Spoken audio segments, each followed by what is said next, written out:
Good morning to you. Welcome back. Many heroes have 2 legs, but some actually have 4.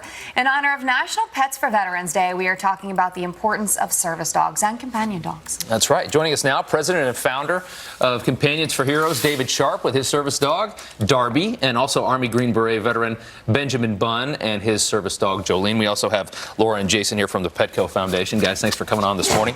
Bless you. David, we'll start with you. Tell us, a lot of people come back from war and they're messed up. It does some terrible things to people. What can a dog do to help that? It's a nice transition, Rob, to get us back into being productive members of society again, where we don't want to talk to anybody, fear of judgment, fear of reprisal. A dog doesn't do that, right? Just like God. Yep. Spell dog backwards. They don't judge you, yep. No fear of reprisal. They're always there for you. They are. Someone said something to me once, Benjamin, that really stuck with me, and it said, their dogs are a big part of our lives, but we are their entire life. So you come back from service and you have this dog now that is its entire world. Yeah, that's very true, right? And, when you're in the military, they spend a lot of time training you for the fight that you're going to encounter overseas or downrange.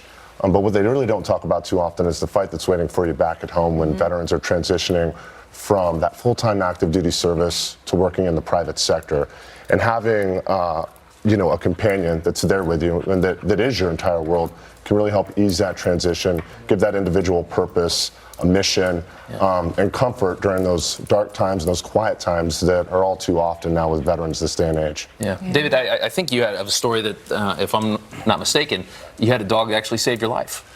Did Cheyenne, she was a pit bull mix. In 2002, I returned after my first deployment. Had 2 of my friends commit suicide, one before we deployed, one after we deployed. And so I got survivor's guilt, became a drunk, and I found myself with a .45 pistol in my mouth.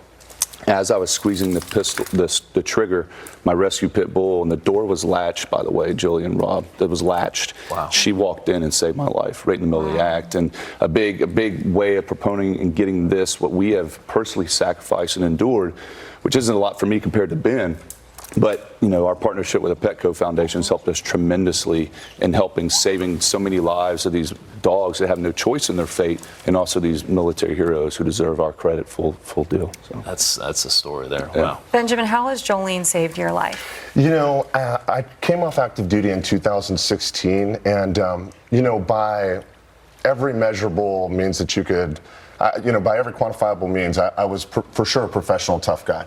I spent time as an enlisted man in the Special Forces as a Green Beret. Later on, I was an infantry officer. But I still found, even as a small business owner, transitioning very quickly and very successfully, that I still had a lot of trouble kind of integrating myself back into the private sector, finding time for myself, and finding a lot of structure that existed in my personal life. Professionally, there had always been a significant demand. But personally, I had never been left to my own devices, so to speak. Really getting Jolene kind of provided that structure, gave me something to care about at home, and really gave me the type of love and affection in my personal life that up until that point I hadn't had for a very, very long time. Wow, that is really cool. Laura, we got Laura and Jason here on the end here, working with the Petco Foundation. Tell us a little bit about this partnership, how it works. So it's really great here to be able to support organizations like David's Companion for Heroes, and to be able to do that with the Petco Foundation, with offering grants and investing in these servicemen and women and their companions, and definitely setting them up for a successful future.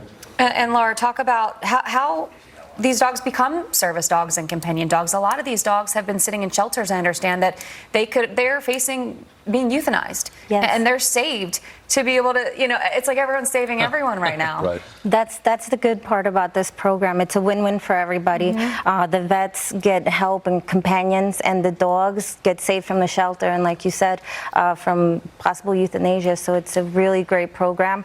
Again, the Petco Foundation supports every October with a Helping Heroes campaign, where everybody can donate at the stores, and then we in turn offer grants. We just provided them with a $50,000 grant in October to help in their efforts.